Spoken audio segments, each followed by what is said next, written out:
Hello po mga ka-farmers, welcome back dito sa aking munting channel. At kung bago lang po kayo dito sa munting kong channel, may like naman po, share and subscribe na rin po para po lagi po kayong updated. Mga farmers, share ko lang yung tanim ko na sitaw. Ito po yung inabonohan ko nung nakaraan, yung in-upload ko na nag-abono po ako. At ngayon mga farmers, ito pong tanim ko na sitaw ay 36 days na po ito. At marami na rin po itong mga binibigay na bulaklak. Ngayon nga pa mga ka-farmers, naglalagay ako ng itong liting dito sa dito po. Dito nga pala ako naglalagay ng liting mga ka-farmers. Kung makikita nyo yung pagitan ng sitaw natin dito tsaka dito, medyo malayo yan, kaya dyan tayo naglalagay ng liting. Pero yung kagaya nito na malimit, hindi na natin lalagyan, dito lang sa malayo na part, para kapag po sumulo yung ating sitaw dito sa gilid, ay hindi sila kumpul-kumpul dito sa part na to. Medyo madamo pa nga pala itong sitaw na to, hindi pa namin nagagamasan. Pero yung gitna nag-grass cutter ko na. Sa 36 days pa lang mga farmers, marami na siyang mga bulaklak. Yan. Ang variety nga pala nitong sitaw na ito mga farmers ay Galante ng Swiss Seed Company. Tapos ang dami niya mga farmers ay 1 kilo po itong tinanim ko dito sa area na ito. Hindi ko na na-upload mga ka-farmers yung paglalagay ko ng trellis, pero madali lang po yan. Ang ginamit ko nga pala dito mga ka-farmers ay itong mga dati kong kalbong na ginamit na. Tapos ito mga ka-farmers, yan, kung makikita nyo, yan po ay banana twine na 1 ply. Tapos dikit-dikit lang natin yan mga farmers para po matibay. Pag nalagyan nyo ng sandiretso pa po ganun, lalagyan nyo pa ng o pag ganun, dire-diretso yan hanggang dulo, para po saan pala yan magkakross po yan, para po matibay po sa hangin. Tapos ito naman mga farmers, ito ay vegetable twine o yung B twine na tinatawag. Tapos ito naman mga farmers, hawak ko na ito yung 6 ply. Bibili ito sa Shopee. Pero kung ako sa inyo, bibilin ko na yung 100 ply. Kasi yung 100 ply po, isang putol mo lang doon, 100 pieces na. Unlike nito na isang putol, 6 pieces lang yung 6 pieces lang siya. At saka po yung 100 ply na kulay blue, mas matibay po yan kasi dito sa white. Nagpangalawang abono na nga pala ako dito mga farmers sa tanim ko na sitaw. At kasalukuyan nga pala, didilig nito ang kapatid. Granulars nga pala yung lagay ko dito ng abono. Ang ginamit ko ngayon ay yung unang bagsak natin, noong 15 days pa lang siya, 16-20 lang, 3 to 5 grams. Tapos ngayon, ang nilagay namin ay Unique 16 at saka 16-20 ulit. Dapat ito ay nung ika-30 days, kaso naka-duty pa ako nun, walang mag-aabono, kaya pagka uwi ko na lang, na-delay siya ng almost 1 week. Pero okay lang naman kasi maganda naman ang bulas ng ating sitaw. Ito po yung sitaw na Galante. Mahaba po ang bunga nito. Ito nga palang abono mga farmers ay 5 grams lang kada puno ang lagay. Tapos ang distansya niyan, almost isang dangkal sa puno. Huwag po masyadong malapit kasi may complete na po ito. Ito nga pala yung dahilan kung ba't tayo naglalagay ng liting dito sa gilid.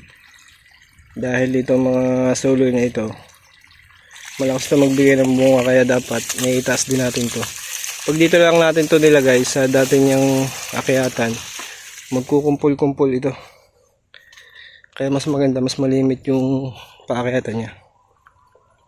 Madami pa nga palang trabaho dito sa sitawan na ito. Kita nyo nga, madamo pa. Bukod doon sa madamo, maglalagay pa ako dito ng vegetable twine, dalawa. Isa dito tsaka isa dito. Tapos dalawa din dito, isa dito tsaka dito. Para ano siya, yung sitaw, parang sampalaya. Kakabog siya dyan sa taas. Maganda tingnan pag gano'n, naglawit yung kanyang mga bunga. Makita nyo naman, makinis naman ang dahon ng ating sitaw, maganda. Kasi itong area na ito mga farmers, matagal na itong matagal ito na walang nakatanim. Kaya napakaganda ng bulas ng sitaw. Isang beses pa lang ako nagpataba. Napakaganda. Ang gamit ko nga pala dito na foliar mga ka-farmers ay yung Manyo Green. Nag-try ako, isang beses ako nag-spray. Okay naman siya. Mabibili lang yun sa Shopee o kaya sa Lazada. Tapos ang insecticide ko dito mga ka-farmers ay yung Carbaryl. Yun lang muna. Ang fungicide ay Score. Pero pwede naman kayong gumamit ng alternative basta meron siyang active ingredients na difenoconazole. Ang diskarte ko nga pala mga farmers, pagka bagsak lang abono ay didilagay agad para matunaw yung abono. Kaya itong kapatid ko nagdidilig agad siya. Ako naman naglalagay ng liting. Ito nga pala mga binunot ko na ito yung parang sampalaya. Tumitigas yung kanyang dahon, namamarako. Parang kung sampalaya ba namamarako siya. Kaya ito ay binubunot na. Sayang may mga bulaklak na rin. Pero hindi na po yung gaganda. Yung bunga po niyan ay para pong kibal. Yung busitaw, yung sitaw na maikli. Ganun po ang itsura ng bunga niyan. Ang everyday routine nga pala dito sa sitaw, dapat po ay everyday ay tayo, pulo po tayo ng talbos. Dahil napakarami na itong magbigay ng mga talbos. Tsaka dito sa talbos, dito nalabas yung bunga niya. Makikita mga farmers, sunod-sunod na yung bulaklak ng sitaw natin. Ito po. Ayan.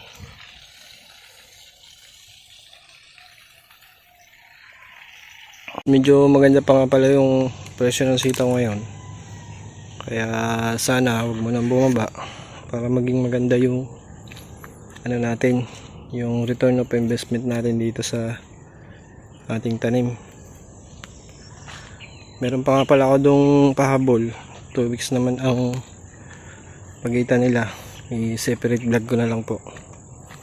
Dami na talaga nilang mga bulaklak. Tapos may mga nagpagpag na rin na mga maliliit na bunga. Wala nang 2 weeks mga farmers, makakapag-harvest na ako dito sa tanim ko na sitaw na ito.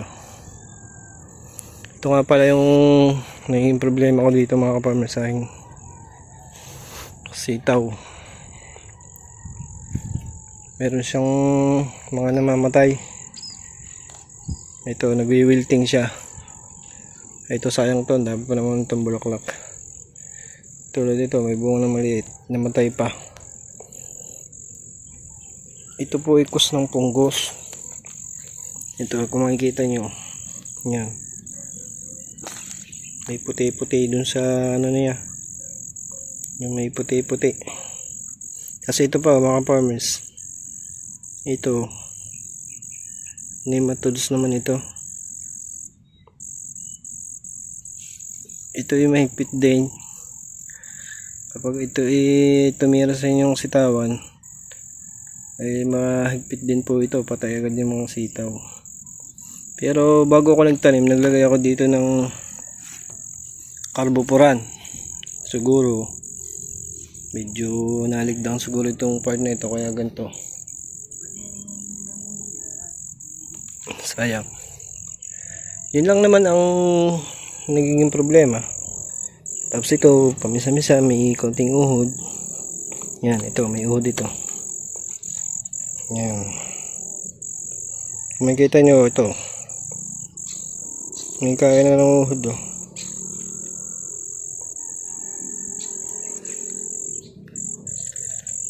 Basta may nakita tayong ganyan, yan, marami na yung uhod.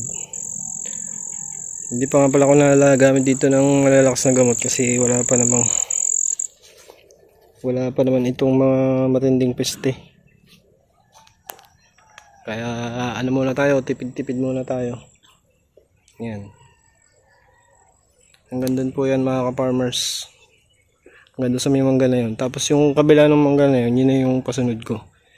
Dati yung sitawan, tapos tinam ng kulay ng sitaw.